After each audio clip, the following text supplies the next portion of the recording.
Bismillahirrahmanirrahim.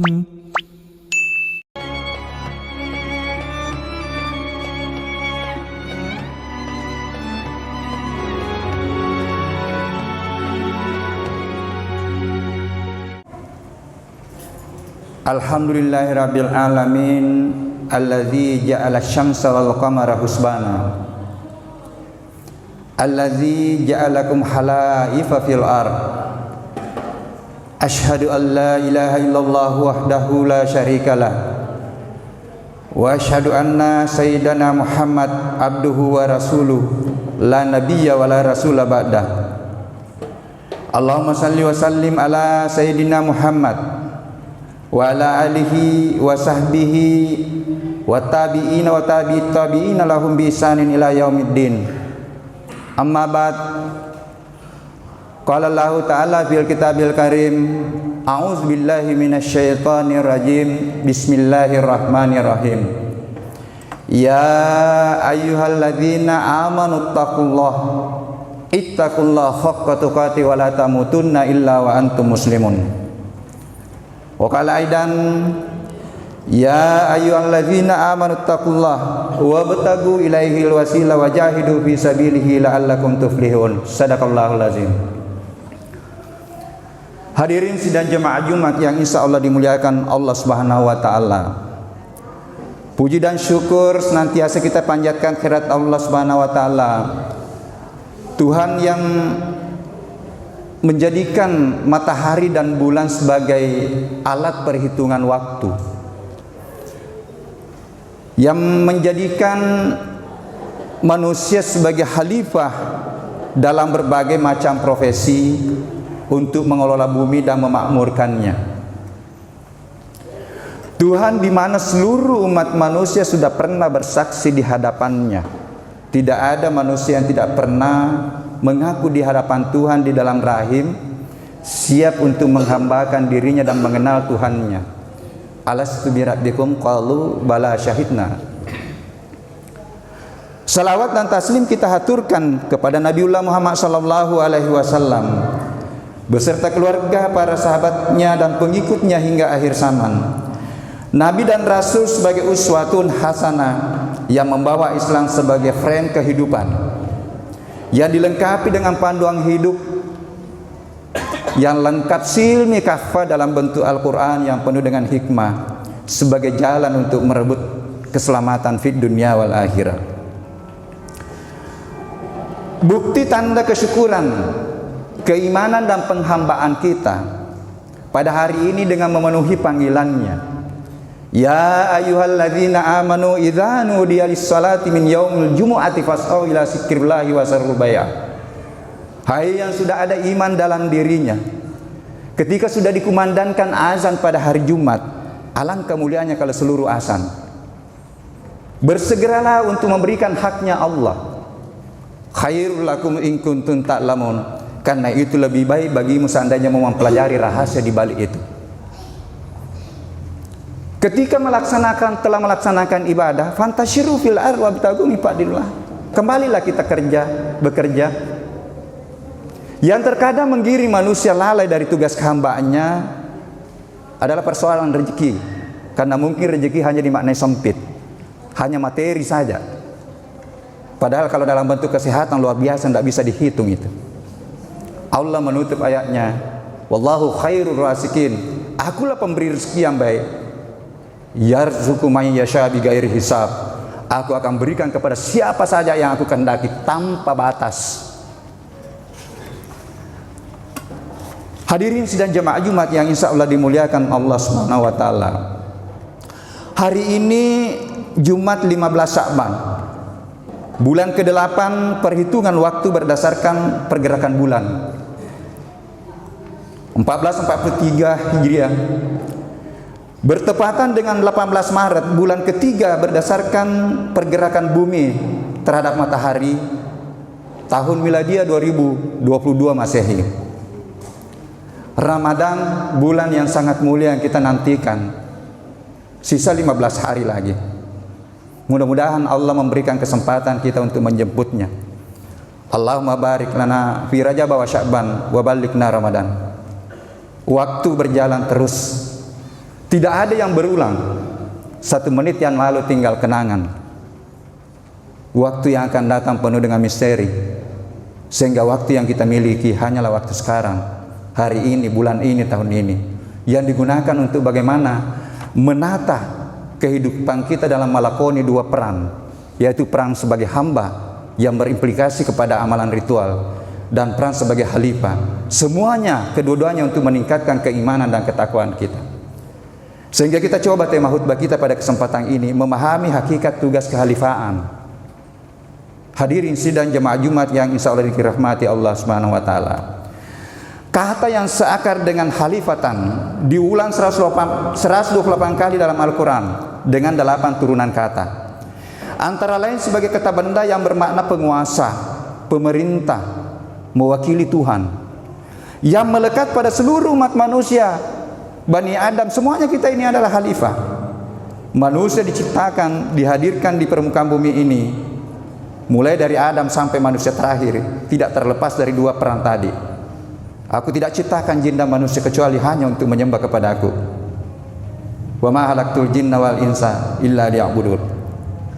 Peran yang kedua adalah, ini warisan dari nenek kita Adam. Inni ja'ilun fil ardi khalifah. Di ayat lain, allazi ja'alakum khalaifa fil ard. Tetapi bukan hanya untuk mengelola alam tanpa mengikuti rambu-rambu. Karena Allah sudah menggambarkan kelola alam, laksanakan kegiatan-kegiatan muamalah, tetapi janganlah kamu merusak. Yang bersentuhan dengan kegiatan-kegiatan, bersentuhan dengan kemanusiaan, janganlah membuat keonaran. Karena kehalifaan harus dipertanggungjawabkan. Wa asaruhal ardu wa amaruha. Ini untuk memakmurkan bumi. Peran kehambaan diwujudkan dalam ibadah ritual. Ibadah ritual yang kita praktekkan dalam bentuk salat, ini sebagai rukun. Jadi kalau ada orang sudah menerima Islam tetapi tidak patuh pada rukun Islam, itu berarti sebenarnya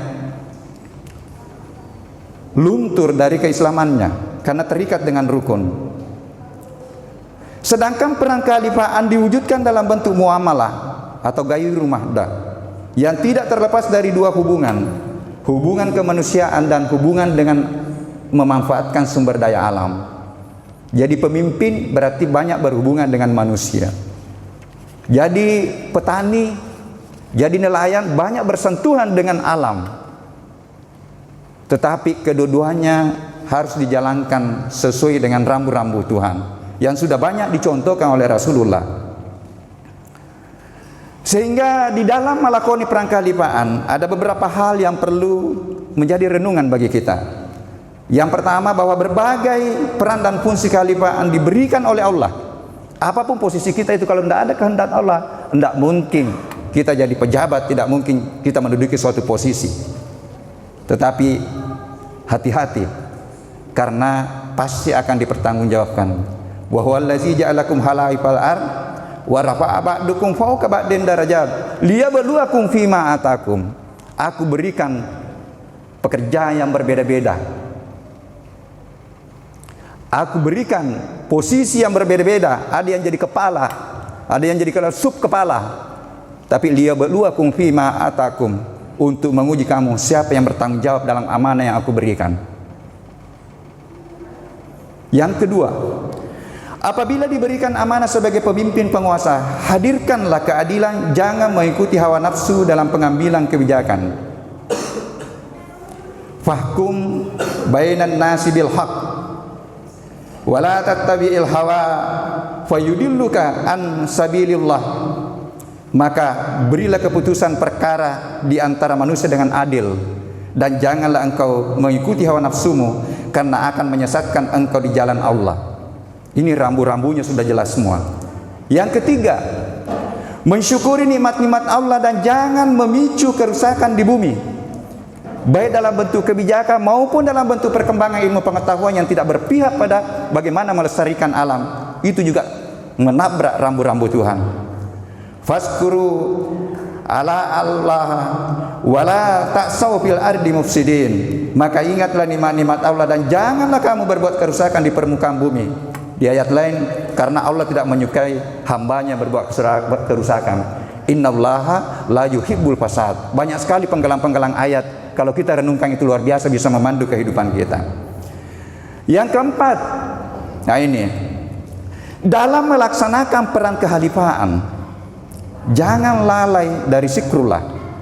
Zikrullah itu selalu sesuatu perbuatan atau amalan yang mendekatkan diri kita kepada Allah, bukan hanya ucapan. Ketika kita melaksanakan suatu profesi, menghadirkan kejujuran, menghadirkan keadilan, itu adalah zikrullah. Dan ketika tiba haknya Allah, mohon maaf, luangkanlah waktu untuk memberikan haknya Allah, untuk mendapatkan keberkahan, dan itu perintah ayat. Fa iza qadaytumus shalah wazkurullah qiyaman wa qu'udan wa ala junubikum wa izat ma'nantum fa aqimus shalah innas salata kanat alal mu'minina kitaban mauquta. Apabila kamu telah melaksanakan salat, berzikirlah terus. Ini berzikir tadi misalnya kita melaksanakan fungsi profesi, hadirkan kejujuran, itu adalah zikrullah. Ketika sudah tiba waktu salat, pergi lagi. Sehingga ada yang berpandangan sebenarnya pekerjaan kita di kantor, pekerjaan kita di mana-mana itu hanya sebenarnya hakikinya menunggu waktu salat. Inilah rahasia-rahasia kehidupan yang perjuangannya luar biasa. Dan logikanya hanya berapa menit? Hanya 10 menit mungkin. Kalau super kilat, sholatnya bisa sampai 7 menit. Banyak sekali ayat yang menegaskan ini. Karena innat salata kanat alal mu'minina kitaban mauquta, bahwa waktu-waktu sholat wajib aku sudah tetapkan waktunya. Di ayat lain, hafizu ala salawati wa salatil wusta, jaga waktu-waktu sholatmu. Saya ulang, ini adalah rahasia kehidupan. Hadirin sidang jemaah Jumat yang insya Allah dimuliakan Allah, sebagai penutup, profesi atau kedudukan apapun yang kita pegang itu adalah diberikan oleh Allah. Tidak ada yang kita, profesi yang kita pegang kalau tidak ada kehendak. Sehingga apapun profesi kehalifan kita, apapun pekerjaan kita, pasti akan dipertanggungjawabkan. Tadi ayat yang saya bacakan, liyabluwakum fima atakum. Makin banyak peran dan makin tinggi kedudukan yang diberikan, makin besar dan tinggilah tanggung jawabnya. Namun makin terbuka juga peluang untuk panen pahala dan untuk merebut kemuliaan. Bukankah penegak hak, penegak keadilan yang adil dijanji surga? Banyak sekali penggalan-penggalan ayat. Orang yang melaksanakan kebaikan, dia akan dimuliakan oleh Allah. Yang kedua, pelaksanaan ibadah ritual yang bermakna. Ketika sholat kita bermakna sebenarnya, akan membangun sikap yang bertanggung jawab dalam melaksanakan profesi di antara sholat. Inilah mungkin terkadang disampaikan saudara kita, orang tua kita di Bugis, magampat tumbok na semas sampajange tapi palawagna sampajange memawatan. Mudah sholat, tetapi terkadang makna sholat itu kita lupa mengimplementasikan di antara sholat. Apa hakikinya? Kan kita dilatih untuk nyambung dengan Allah. Nyambunglah dengan Allah di antara sholat. Hadirkan sifat-sifat mulianya, hadirkan kejujuran, hadirkan tanggung jawab. Ini ideal, tapi mestinya lah beginilah kita bersikap dalam kehidupan ini. Dalam melaksanakan profesi kehalifaan, tadi hadirkan sifat-sifat mulia Allah. Dan ketika tiba waktu sholat, berikan haknya. Inilah nanti hakikinya yang akan mengantar kita untuk menuju puncak keberagamaan, yaitu bertakwa yang sebenar-benarnya takwa. La'allakum tattaqun, haqqa tuqati la'allakum tattaqun. Selalu dibaca di mimbar ini, malam menjadi syarat wajib khutbah. Ya ayyuhalladzina amanu taqullah ittaqullaha haqqa tuqati wa la tamutunna illa wa antum muslimun. Janganlah kamu meninggalkan dimensi bumi ini yang kita pasti akan terjadi dan kita tidak tahu kapan sebelum mampu menyerahkan diri. Karena inilah nanti yang akan mengantar kita untuk bagaimana diundang oleh Allah. Bayangkan diundang, ya ayyatuhan nafsul mutmainnah, irji'i ila rabbiki radiyatan mardiyah, fadkhuli fi ibadi wadkhuli jannati. Ini semua dicari. Kalau kita mencapai puncak, pisahnya ruh, jiwa dengan badan kita. Dalam Al-Quran memang ada dua jalan, ada yang dipaksa, ada yang diundang. Mudah-mudahan kita semua diundang ketika kita tata tadi fungsi kehalifan dan fungsi kehambaan, kedua-duanya adalah jalan kemuliaan. Barakallahu li wa lakum fil Qur'anil Karim wa nafa'na bihi minal ayati wa zikril hakim wa taqabbal minni wa minkum tilawatahu innahu was sami'ul alim.